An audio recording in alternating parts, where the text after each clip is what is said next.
ভগবান আমাদের প্রত্যেকের মধ্যে কোনো না কোনো কোয়ালিটি দিয়ে অবশ্যই পাঠিয়েছে, কিন্তু আমাদের মধ্যে কোন গুণ রয়েছে সেটা কিন্তু নিজেদেরই খুঁজে বের করতে হবে। এখন যদি আমরা একটা মানুষের সাথে আরেকটা মানুষের তুলনা করে থাকি যে সে এই কাজটা পারছে, তুমি কেন পারছো না, তাহলে কিন্তু এটা অনেক বড় ভুল হয়ে যাবে।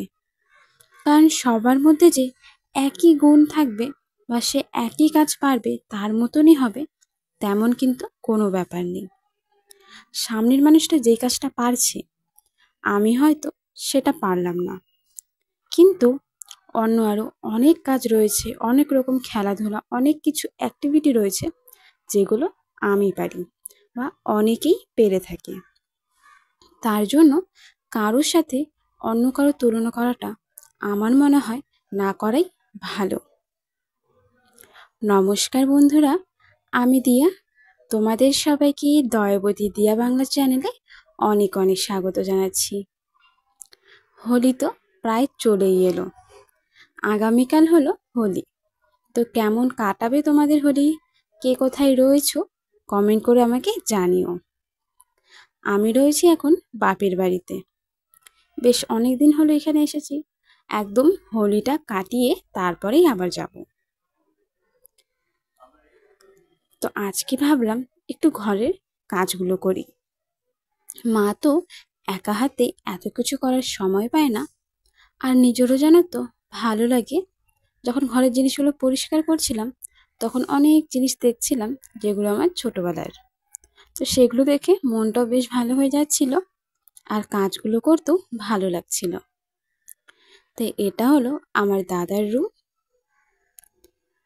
তো দেখতে পারছো আমি কিন্তু আলাদাভাবে কোনো কিছু অর্গানাইজ করছি না, শুধুমাত্র ঘরটা একটু পরিষ্কার পরিচ্ছন্ন করছি। যদি ভালো লাগে ভিডিওতে লাইক করো, কমেন্ট করো, শেয়ার এবং সাবস্ক্রাইব চাইলে করতেই পারো। অনেক অনেক ভালোবাসা দিও যাতে আমি এগিয়ে যেতে পারি। আর হ্যাঁ, তোমাদের হোলির জন্য অনেক অনেক ভালোবাসা রইল। অনেক মজা করে এবং সুস্থভাবে হোলি কাটো।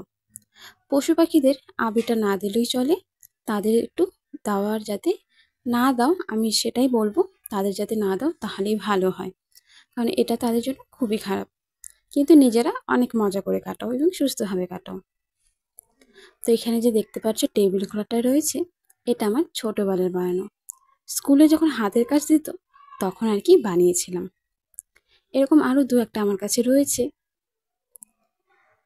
দেখো, তোমাদের সাথে গল্প করতে করতে কিন্তু আমি টেবিলটাও পরিষ্কার করে নিলাম। আর ঘরের ভেতরে না আলো যদি দরজাটা খুলি তাহলে প্রচুর আলো এসে যায়, ভিডিওতে সমস্যা হচ্ছে। আর যদি দরজা বন্ধ করি তাহলে একদম ঘোলা ঘোলা হয়ে যাচ্ছে। তা যাই হোক, দরজাটা বন্ধ করে ভিডিওটা বানালাম। তো ভাবলাম সব কাজ করছি তাহলে ফ্রিজটাও একটু পরিষ্কার করি।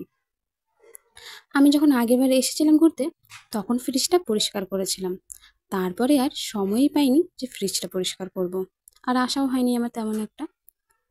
তো আজ যেহেতু রয়েছি বাড়িতে অনেক দিন, তো ভাবলাম ফ্রিজটাও পরিষ্কার করি।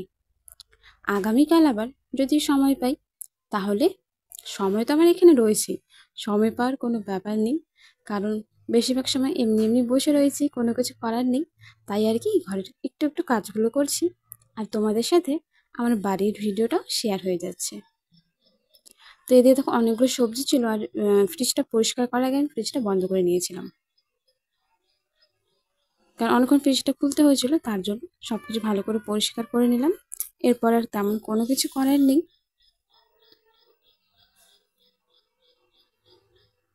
ঘরটা ঝাড়ু দিয়ে নেবো আর বিছানাটা একটু পরিষ্কার করে নেব, তাহলেই সম্পূর্ণটা আমার কাজ হয়ে যাবে।